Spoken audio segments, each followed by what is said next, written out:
السلام علیکم دوستوں یقیناً آپ نے بہت سی ایسی قوموں کے واقعات سنے ہوں گے جنہیں خدا نے ان کے برے اعمال کی وجہ سے تباہ و برباد کر دیا۔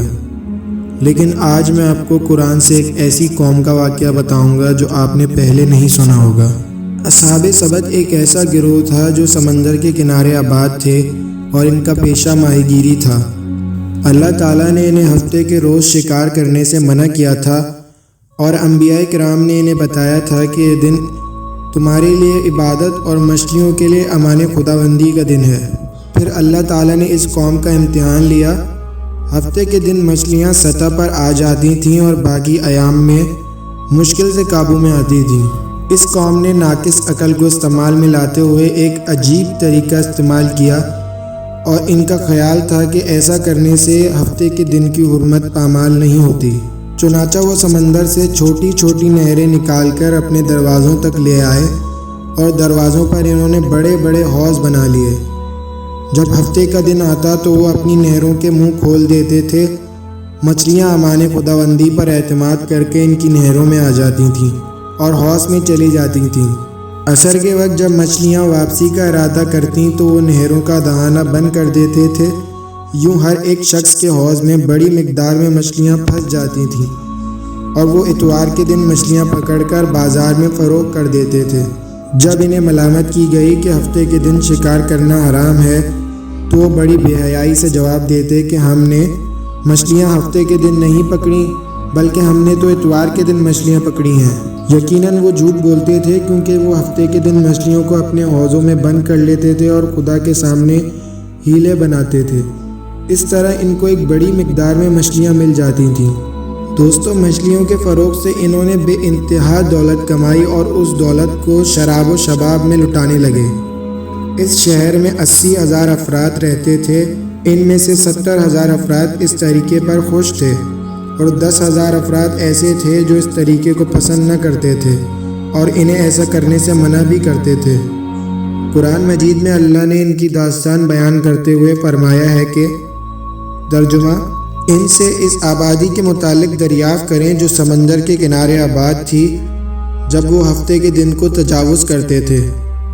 دوستوں، ان میں سے ایک گروہ ایسا تھا جو نہی عن المنکر کرتا تھا اور ان کو برائی سے روکتا تھا، لیکن ایک گروہ ایسا تھا جو غیر جانبدار تھا اور کسی کا ساتھ نہیں دیتا تھا۔ وہ گروہ اس قوم کے ساتھ گناہ میں شامل تو نہیں تھا لیکن وہ کسی کو گناہ کرنے کے لیے منع بھی نہیں کرتا تھا۔ اور حیرت کی بات یہ ہے کہ وہ غیر جانبدار گروہ نہی عن المنکر کرنے والوں کو روکتا تھا اور بولتا تھا کہ تم کیوں ان کو روکتے ہو۔ قرآن میں اس غیر جانبدار گروہ کے بارے میں فرمایا ہے کہ وہ گروہ نہی عن المنکر کرنے والوں سے بولتا تھا کہ تم ایسی قوم کو نصیحت کیوں کرتے ہو جنہیں اللہ ہلاک کرنا چاہتا ہے یا انہیں سخت عذاب دینا چاہتا ہے۔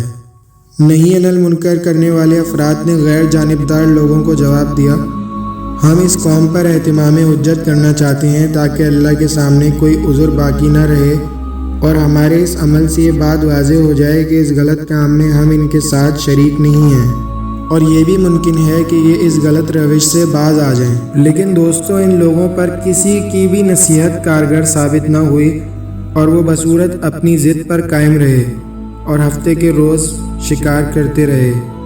جب نصیحت کرنے والے افراد نے اس قوم کا اجتماعی رویہ دیکھا تو انہوں نے اس شہر کو ہی چھوڑ دیا اور دوسرے شہر میں آباد ہو گئے۔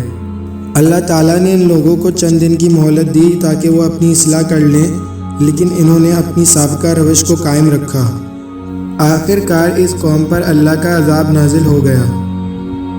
دوستوں، جب صبح ہوئی اور شہر کا دروازہ نہ کھلا تو ساتھ رہنے والے لوگوں کو تشویش لاحق ہو گئی کہ اس شہر کا دروازہ ابھی تک کیوں بند ہے۔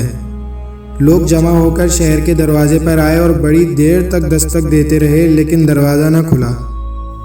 پھر انہوں نے شہر کے دروازے کے ساتھ سیڑھی لگائی اور پھر جا کر دروازہ کھولا۔ جب دروازہ کھلا تو لوگوں نے عجیب دل دہلا دینے والا منظر دیکھا۔ پورا شہر بندروں سے بھرا ہوا تھا۔ تمام لوگ بندر بن چکے تھے اور ان میں ایک بھی انسان موجود نہیں تھا اور پورے شہر کے لوگ بندر بن چکے تھے اور بندر اپنے اپنے دروازوں پر بیٹھے ہوئے حسرت اور یاس کی تصویر بنے ہوئے تھے اور ایک دوسرے کو دیکھ رہے تھے۔ لوگ آتے اور دروازے پہ بیٹھے بندروں سے کہتے کیا تم فلاں ابن فلاں ہو، تو ان کے آنسو بہنے لگتے۔ دوستوں 3 دن تک بدکار قوم بندروں کی صورت میں زندہ رہی۔ 3 دن کے بعد اللہ تعالیٰ نے سخت بارش برسائی اور ہوا کا طوفان بھیجا۔ اس طوفان نے انہیں سمندر میں غرق کر دیا اور یوں بدکار قوم اس صفحہ ہستی سے مٹ گئی۔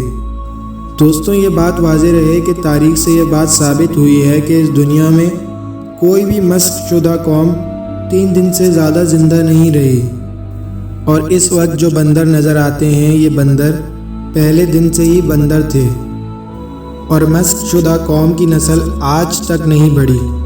دوستوں ان ماہی گیروں کے گروہ کے اندر بھی 3 گروہ شامل تھے۔ پہلا گروہ ایسا تھا جو عمل بالمعروف کرتا تھا اور انہیں برائی سے روکتا تھا اور خود بھی برے کام نہیں کرتا تھا۔ اس گروہ کو اللہ نے بچا لیا اور عذاب نازل نہیں کیا۔ دوسرا گروہ وہ تھا جو خود نیک تھا لیکن دوسروں کو برائی سے نہیں روکتا تھا۔ اللہ نے ان پر بھی عذاب نازل کیا اور وہ بندر کی شکل میں تبدیل ہو گئے۔ تیسرا گروہ وہ تھا جو خود برے کام کرتا تھا اور عمل بالمعروف اور نہی عن المنکر نہیں کرتا تھا، اور اللہ نے اس گروہ کو بھی بندر کی شکل میں تبدیل کر دیا۔ دوستوں ابھی کے لیے اتنا ہی۔ اگر آپ کو یہ ویڈیو پسند آئی ہو تو ویڈیو کو لائک ضرور کیجیے گا، چینل کو سبسکرائب کر دیں۔ ملتے ہیں اگلی ویڈیو میں۔ اللہ حافظ۔